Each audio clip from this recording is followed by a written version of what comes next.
Good morning and welcome back. As we come back into session following Republican. Good morning and welcome back. As we come back into session following Republicans' nearly 2-month taxpayer-paid vacation, House Democrats' top priority remains the same: lowering health care costs for the American people.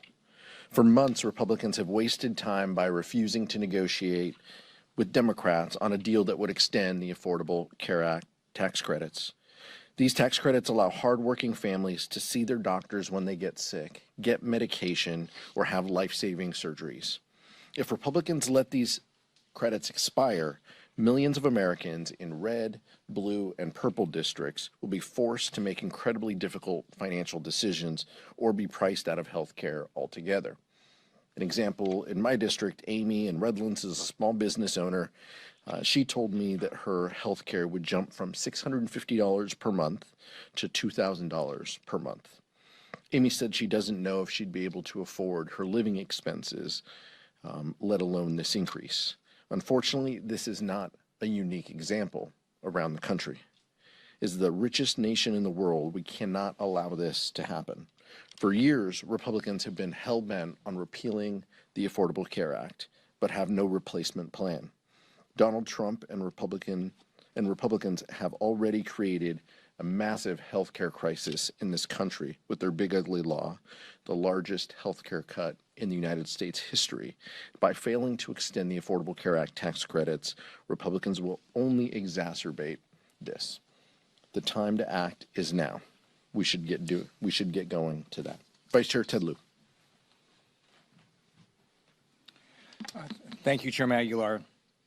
So Republicans have continued to attack health care. They passed a law and enacted policies to make health care more expensive. They made deep cuts to Medicaid.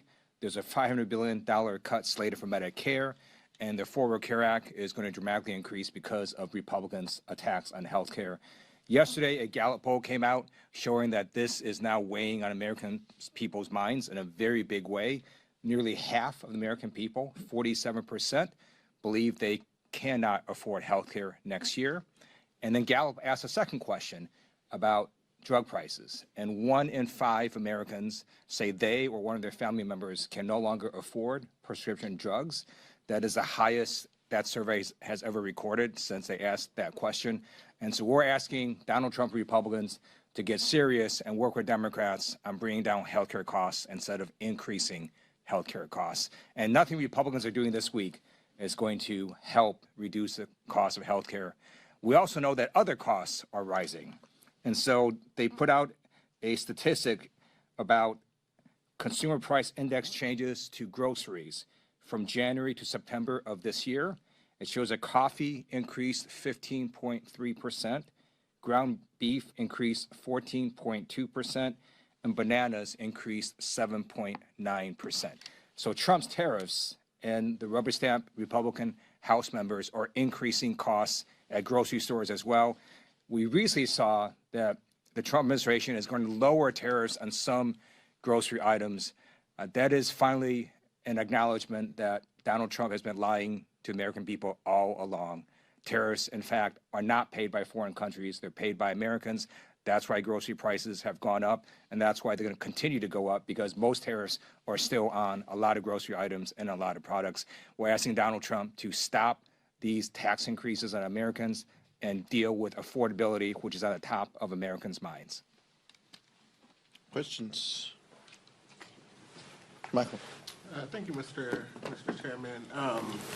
So I know as chairman, you really focus on keeping, family business in-house. You often talk about having family conversations, in caucus meeting. But yesterday on the House floor, we saw, some really intense conversations between, members of the caucus lobbying, their frustration at Congresswoman Marie Gluesenkamp-Perez for the Garcia disapproval resolution. I'm curious, with this vote coming up, is this an episode that House Democrats can naturally move on from and get back to talking about affordability and healthcare and all of the things that you want to talk about? Or will there be some residue that you all will need to work behind the scenes to address before going forward? Well, I always respect that members have different viewpoints on issues. That's the difference between the Democratic caucus and the Republican conference. We're a coalition. We're a community. We're not a cult. We all just don't have one view if one person says we have a view. All that said, we disagree with the resolution that's being offered, and we should be talking about issues that affect the American people, including the healthcare crisis and the affordability crisis that we're in. All that said, this did not come up in caucus. This was not raised by any member in caucus. So we are all on the same page. We know what is in front of us. We also know the ridiculousness of the Republican calendar. They called us back, big show of having 5 days in session this week. We're voting on rehashed items from years past. This is the ghost of Christmas past coming back. CRAs and resolutions that have no basis in helping the American people. That should be our guiding point. That should be the focus of what we're doing here. And I don't think that's lost on the Democratic caucus. We're united. We're focused. We also know that in 50 weeks we'll have a true test of where we are, and we need to keep our eye on that ball and make positive change for the American people, and that can only happen with true accountability and oversight that we will do when we are in the majority. Eric? Can you comment more on this idea of $2,000 rebate checks that they're talking about at the White House? Would you guys support that in any way? I think it's incredibly clear. We have supported rebate checks. We could talk about the child tax credit and making the child tax credit refundable, which is what we did when Democrats were in control. We aren't new to this. There are tried and true strategies that put money in people's pockets quickly, so families can use it. What they are talking now is strictly a diversionary tactic because, and a reaction to the past election, where they got crushed on affordability, and now they're trying to overcompensate. As the vice chair mentioned, these tariffs are a direct tax on the American people, and now they think the American people aren't paying attention enough to say, oh, well, you're going to give us a small rebate check while charging us thousands of dollars in increased costs. The American people are smarter than that. The American people see through that, and we will continue to talk about the affordability crisis that this president has perpetuated, not inherited. He has perpetuated this by adding costs, adding tariffs to the American people. That is real. That is not theoretical. He is placing these costs on the American people and then taking a small portion of the revenue that's raised and trying to give it to farmers to not be upset with him, or potentially, as you're talking about, giving it directly to the American people to hope that they thank him for it after fleecing them for the past 10 months. Eleanor? What do you make of the reception that the Saudi Arabian Crown Prince is getting in Washington this week? And are Democrats at all concerned about having more nuclear cooperation with Saudi Arabia? Look, we look forward to further cooperation with countries and appreciate hosting world leaders to the Capitol and to D.C. There are concerns that have been raised in the past, and I don't think that we should, whitewash some of those concerns. So I appreciate that the Senate is having meetings potentially, and I know there are meetings in the House potentially tomorrow. This should serve as an opportunity to work with world leaders on issues that we agree with, while not ignoring issues and concerns that we have between our countries. But I hope that we can continue to have positive dialogue that includes not just the executive, but the first branch of government. Nick? I want to ask about discharge petitions, since you have some experience with that. What is it about this Congress that is making discharge petitions more successful? It's a good question. I'm not gonna give you the secret sauce of how a discharge petition becomes successful, but I think that you have to have kind of a strength and resolve among those members advocating for it, obviously in a bipartisan nature. If you want to be successful, have a bipartisan group of members leading something who have a working relationship with each other, but also have the credibility to reach out to their colleagues to talk about delivering a solution. But I don't think it's lost on us that some of these discharge petitions moving forward are advocated by folks who just made significant health care cuts, and now they are trying to get right by their voters and their folks. I understand that. I understand there's different viewpoints, and some of these pieces of legislation have a lot in them. But we should be very clear with the American people that Republicans, lock, stock, and barrel, have voted for the largest cut to health care across the country. And so sending a letter to the speaker or putting out a press release or leading on a discharge petition doesn't inoculate you from the votes that you've made to cut health care from people. You may be trying to solve one piece of this, but that doesn't gloss over your voting record. And it's our job to tell that truth to folks.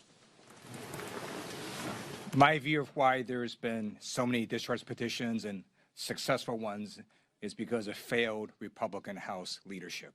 A discharge petition is an end run around the speaker and around Republican leadership.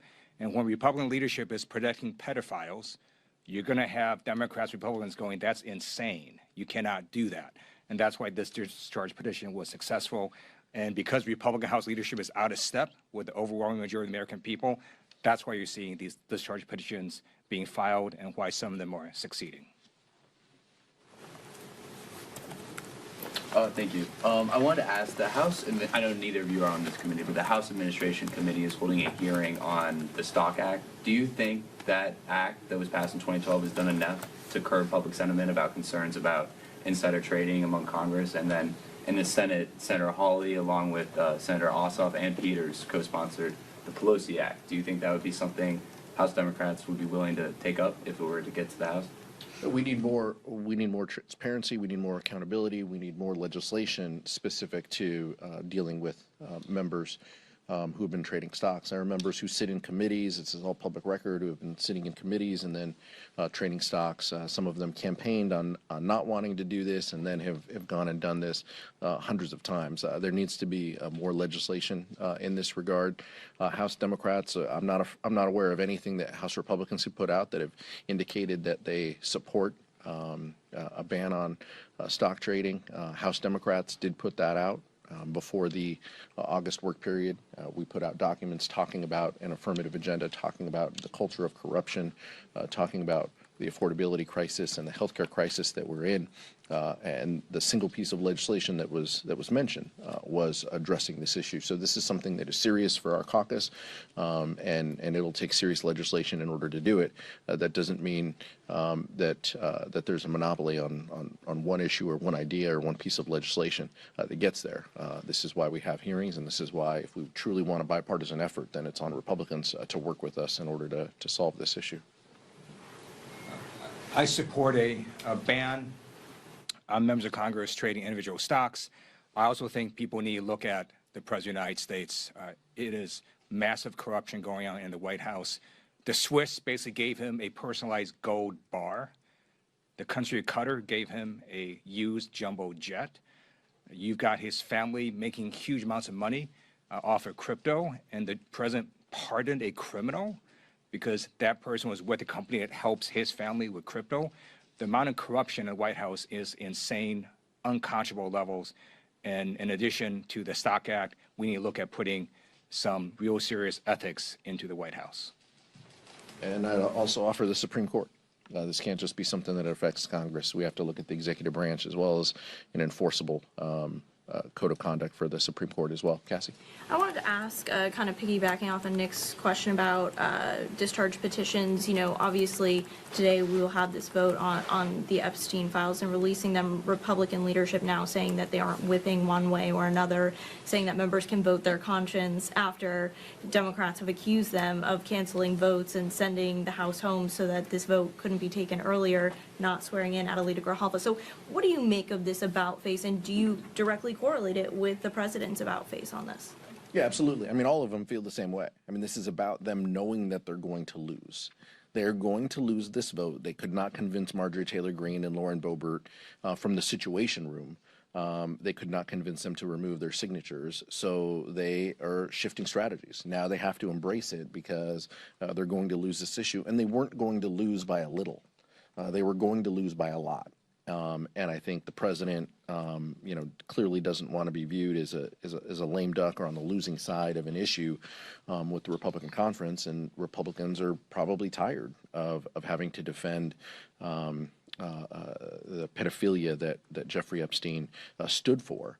And so I think it's clear that their only reason why they're doing this is because they were losing, and so now they're going to try to project that they don't care or that they aren't pushing members. They pushed members. They sent us all home in September. Those are just the facts. They avoided this issue. They avoided this vote for so long. They can't suddenly turn the page and say, "Oh, we're fine with this. We were just kidding." And oh, by the way, let's make it about the policy. And if the president wanted to put the Epstein files out, he could do that tomorrow. He is choosing not to. He is also choosing to have his Department of Justice not answer a lawful subpoena by Democrats and Republicans who voted in the Government Oversight and Reform to send documents to that committee. So the president has made choices here. No public statements, no tweets or anything is going to hide the fact that he himself actively does not want these files out. And the American people are going to get to judge why that is. Likely because his name's already been listed over 1,000 times on the emails that have been released. So that's one of the reasons why he doesn't want this out. Chairman Aguilar is absolutely right that the president doesn't want these files out. And one reason we know that is because the president can order these files to be released right now. It's very clear that the Department of Justice acts as Donald Trump's lapdog. He says jump, they say how high, and they've done everything of his bidding. He could just tell the Attorney General to release the files, and she would do it. So the fact that he hasn't done that shows that he is just playing a game. He doesn't really want these files to be released. And the other reason that the discharge petition succeeded and that Speaker Johnson and the president appeared to have reversed is because Republicans got their asses kicked earlier this month in the elections. Democrats didn't just win in blue states like Virginia and California and New Jersey. Democrats won in every state in which there was an election. Georgia, Mississippi, Pennsylvania, Maine, and the Republicans have noticed. And now you see more Republicans standing up to Donald Trump, who is now a weight and anchor on the Republican Party. And you see Republicans showing more courage to stand up for the American people to finally do the right thing. Rep. Andy Harris this morning said that the House Freedom Caucus will be introducing a censure against Delegate Stacey Plaskett over her ties to Jeffrey Epstein. Your response to questions about Democratic ties to him? All of the documents should be released, and nobody should have anything to hide. Democratic members of Congress, namely the President of the United States, everybody should embrace these documents being out there. We would encourage our members to take that position. It's interesting now that Republicans want to try to find a way to use this issue after spending months talking negatively about these files. But we're not new to the duplicity of Andy Harris here. President Trump recently said that he doesn't mind the legislation on additional sanctions on Russia to be passed. Do you consider voting for it anytime soon? We've supported strong sanctions on Russia in the past. We think that there is space and opportunity to continue to try to stop Russian aggression through economic means and sanctions. That continues to be a view that is widely held on our side.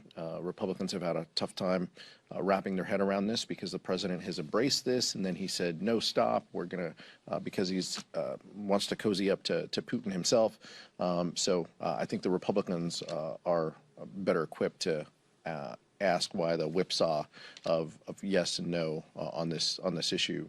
House Democrats would support and look over anything that moves the needle to offer support to Ukrainian people and to put real screws to what Russia is doing on the economic side. So that continues to be a view that is widely held. We'll see if Republicans advance something that has support. The only way to end the Ukraine-Russia conflict is to stop Vladimir Putin. And you can do that by defeating his troops on the battlefield. You can do that by increasing pressure economically through sanctions. And the United States and Europe should be doing all of that. Because it should be obvious over the years, you're not going to get Putin to the negotiating table unless he is stopped. And that's why we need to give Ukraine maximum support. Thank you.